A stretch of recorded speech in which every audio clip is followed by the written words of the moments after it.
Bienvenue dans les coulisses du voyage, le podcast pour voyager avec sens et bon sens. Je suis Laura du blog de voyage Les Globe Blogueurs.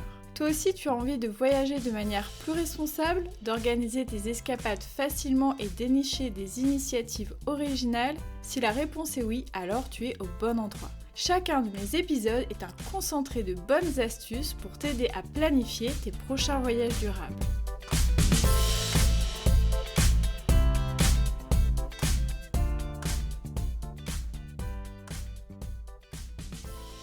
Bonjour à toutes et à tous, j'espère que vous allez bien. Je suis ravie de reprendre le micro pour vous distiller quelques précieux conseils qui pourront vous aider lors de vos vacances, dès cet été ou même plus tard. J'ai déjà fait un podcast sur les applications pour visiter les villes de manière originale. Je vous ai aussi donné quelques tips pour manger durable et pour vous héberger aussi de manière durable, là encore. Eh bien, cette semaine, ce sont les applications pour voyager durable qui vont être passées au crible. Voilà, ça fait déjà beaucoup de fois le mot durable. Je vais essayer de ne plus l'utiliser jusqu'à la fin de l'épisode et de trouver des synonymes. J'ai sélectionné 3 applications qui peuvent justement vous aider à trouver facilement des initiatives, des activités, des hébergements, etc. Alors sachez qu'il n'y a pas beaucoup d'applications dans ce genre. Il y en avait une auparavant qui s'appelait Tookie dont je vous avais déjà parlé, mais en mettant un peu à jour mes connaissances, je me suis rendu compte qu'elle était plus forcément tellement active, en tout cas sur les réseaux sociaux, il n'y a plus grand chose là-dessus, donc je ne sais pas si c'est une application qui fonctionne toujours, donc je n'en parlerai pas plus que ça dans ce podcast. Mais j'en ai trouvé quand même 3 qui peuvent vous être bien utiles. Alors la première, il s'agit de Fairtrip, qui est en fait un guide de voyage collaboratif contenant des adresses d'hébergement, de restaurants et d'activités à impact positif en France et aussi dans le monde. Donc ces activités, ces adresses, elles doivent répondre aux valeurs du tourisme durable. Donc il y a 5 piliers qui sont regardés de très près et qui se déclinent avec différents macarons. Donc ces piliers, ce sont l'authenticité, le côté vert, le côté local, solidaire et équitable. Actuellement, il y a 3000 adresses qui sont recensées. Alors j'ai regardé particulièrement dans les villes en France. Pour l'instant, il y a peu d'adresses, mais c'est amené à se développer, donc ça vaut quand même la peine d'aller regarder. Et puis sinon, il n'y a pas que les villes aussi, donc n'hésitez pas à aller jeter un petit coup d'œil. Dans cette application qui est très bien faite, très simple d'utilisation, il y a différents filtres de recherche, donc les types de lieux, hôtels, restaurants, bars, magasins, fermes, expériences, etc. Et aussi les 5 critères que j'ai énumérés juste avant. Donc toutes ces recommandations, en fait, elles sont suggérées par la communauté et validées par l'équipe de Fairtrip. Ce qui est très pratique aussi, c'est que les adresses et la carte fonctionnent aussi en mode hors ligne. Et c'est une application qui est bien sûr disponible sur iOS et Android et gratuite. La deuxième application dont je voulais vous parler et que j'ai repérée depuis un petit moment, c'est Prairie App. Alors là encore, il s'agit d'un guide collaboratif. Cette fois-ci, ce sont des ambassadeurs de la région Auvergne-Rhône-Alpes qui partagent avec vous des spots à découvrir. Ce qui est intéressant, c'est qu'il y a quand même des valeurs qui sont mises en avant, notamment tout ce qui concerne l'écologie, l'authenticité et l'accessibilité. Donc ça me semble aussi très important. Sur l'application, vous pouvez filtrer les recherches. Alors par exemple, vous avez un critère nature avec balade, lac, point de vue, cascade, parc et jardin, un autre plus lié au patrimoine, d'autres qui concernent plus les activités, et encore un filtre accessible en train.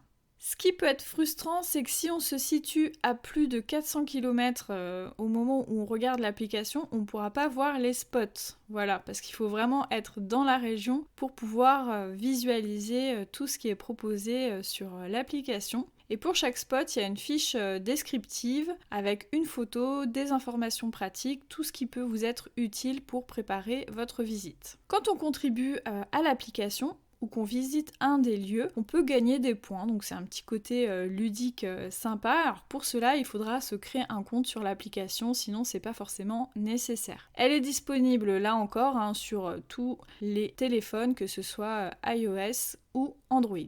La troisième et dernière application dont j'avais envie de vous parler, c'est celle des guides Tao. Elle vient tout juste de sortir, début juillet. J'ai eu la chance de pouvoir la tester en version bêta pour pouvoir préparer ce podcast. Pour ceux qui n'auraient pas encore entendu parler des guides Tao, pourtant j'en ai déjà parlé plein de fois dans ce podcast, ce sont des guides qui recensent uniquement des adresses, des initiatives de tourisme durable. Donc voilà, c'est pas une liste exhaustive de tout ce qu'on peut faire à un endroit précis, c'est vraiment une sélection triée sur le volet d'adresses, d'initiatives selon un certain nombre de critères. D'ailleurs, ces critères sont détaillés dans l'application, donc je trouve ça chouette d'avoir cette transparence. Il y a bien sûr la qualité de ce qui est proposé, mais il y a aussi le respect de la nature et de l'environnement, le faible impact environnemental, les bénéfices pour les populations, etc., etc. Toutes ces recommandations qu'on trouvait dans les guides électroniques et papier, on peut les retrouver désormais dans l'application. Donc il y aura une partie qui sera gratuite et une partie qui sera payante pour retrouver tout simplement le contenu des guides. Dans l'application, on peut visualiser toutes les adresses sur une carte et il y a tout un système de filtres. Donc le premier niveau de filtre, ça correspond un peu au parcours du voyageur, c'est-à-dire se loger, se restaurer, se divertir, s'évader, informer et agir. Donc voilà, si on cherche une adresse dans un de ces domaines-là en particulier, on peut filtrer par rapport à ça. Et ensuite, il y a un second niveau de recherche. Par exemple, pour se loger, il y a des sous-catégories, donc à la ferme, auberge de jeunesse, camping, etc. Ce qui permet d'affiner sa recherche au maximum. Il y a aussi une attention toute particulière qui est accordée à l'accessibilité, puisque c'est un des filtres de recherche. Donc que ce soit les accès handicapés, les accès vélo, ou tout ce qui va être accessible plutôt pour les petits, c'est-à-dire pas pour les familles. Chaque adresse fait l'objet d'une fiche pratique avec bien sûr un descriptif, les coordonnées, etc. Et on retrouve aussi des pictogrammes qui permettent de visualiser assez rapidement si ce sont par exemple des adresses famille, des adresses pour ceux qui font du vélo, ou le niveau de budget. Et on a la possibilité de garder en favori ses adresses préférées, donc ça je trouve ça très pratique si on prépare un voyage. On peut un peu faire sa sélection et y accéder directement sans avoir besoin de tout regarder de nouveau. L'application est très simple d'utilisation, le design il est très agréable, coloré, il donne vraiment envie. Et ce qui est également très pratique, c'est qu'il y a la possibilité d'avoir un accès hors ligne de toutes ces ressources. Ce que j'ai également apprécié, c'est qu'il y a une section au sein de l'application avec plein de conseils pour voyager autrement. Donc ça donne vraiment plein de pistes et je trouve ça vraiment très sympa d'avoir mis toutes ces ressources-là aussi dans l'application au-delà des adresses. Maintenant que je vous ai présenté ces 3 applications, il ne vous reste plus qu'à les télécharger, à les tester, à vous faire votre propre avis, à voir si ça peut vous être utile ou non. C'est pourquoi je vais mettre tous les liens pour retrouver ces applications facilement dans la description de l'épisode. Merci beaucoup pour votre écoute, j'espère que vous appréciez ces formats un petit peu courts. Je me suis dit que pour l'été, on avait plein d'autres choses à faire que d'écouter aussi des podcasts. Mais d'ailleurs, ça m'intéresserait de savoir d'où vous m'écoutez actuellement. Est-ce que vous êtes sur la plage? Est-ce que vous êtes au bureau? Enfin, dites-moi tout. Pour cela, rejoignez-moi sur mon compte Instagram, @globblogger, pour papoter un petit peu. Et puis, si vous reste du temps dans vos vacances effrénées, laissez-moi 5 étoiles et un commentaire sur Apple Podcast, ça me fera très plaisir. À bientôt!